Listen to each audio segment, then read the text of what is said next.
mula sa pagdududa tungo sa pananalig at pananampalataya. Magtiwala sa Diyos sa bawat misyon. Ito po ang salita ng Diyos, ang ating gabay. Ngayon po ay Friday at ginugunita po natin ang kapistahan ni Santo Tomas Apostol. Bilang mga sundalo, sanay tayong magtiwala. Nagtitiwala tayo sa ating pagsasanay. Nagtitiwala tayo sa ating mga kasamahan. Nagtitiwala tayo sa ating commander. Kahit hindi niyo nakita ang buong plano sa operasyon, sumusunod kayo dahil may tiwala kayo sa inyong pinuno. Ganoon din ang pananampalataya. Hindi natin lagi nakikita ang plano ng Diyos. May mga pagkakataong nagtatanong tayo, Panginoon, bakit ganito ang assignment ko? Bakit ang dami kong pagsubok?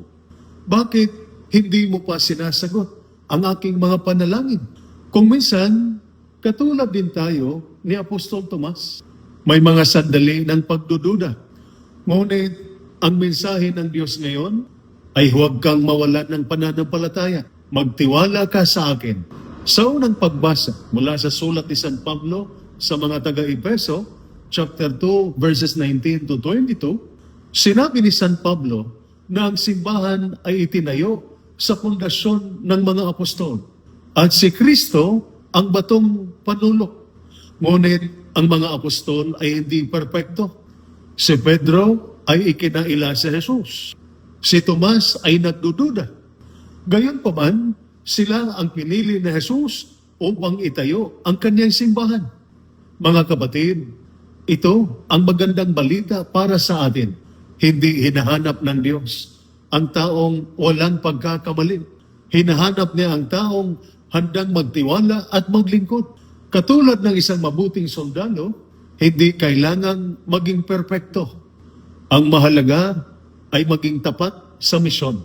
Sa ating ebanghelyo, mula sa ebanghelyo ni San Juan, chapter 20, verses 24 to 29, sinabi ni Tomas, hanggat hindi ko nakikita, hindi ako maniniwala. Marahil, naging katulad din tayo ni Tomas. Kapag nahihirapan ang pamilya, kapag delikado ang misyon, kapag hindi natutupad ang ating mga plano, naitanong na rin natin, Panginoon, nasaan ka? Ngunit nang magpakita sa Jesus, hindi niya pinagalitan si Tomas. Sa halip, sinabi niya, huwag kang magdududa, maniwala ka. Pagkatapos noon, buong pusong sinabi ni Tomas, Panginoon ko at Diyos ko.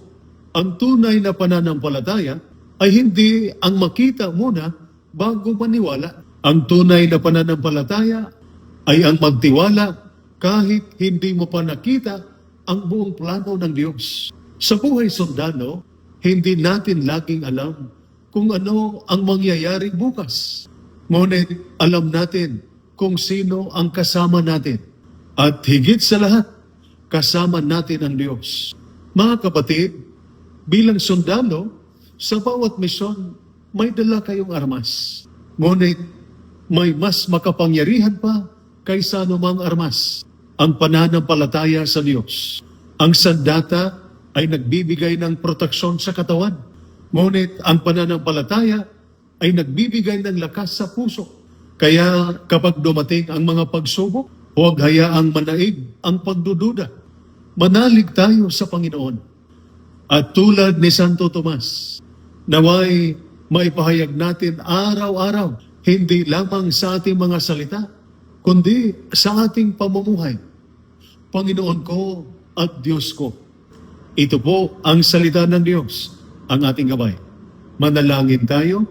Panginoong Jesus, kapag kami ay natatakot, tulungan mo kaming magtiwala. Kapag kami ay nagdududa, palakasin mo ang aming pananampalataya.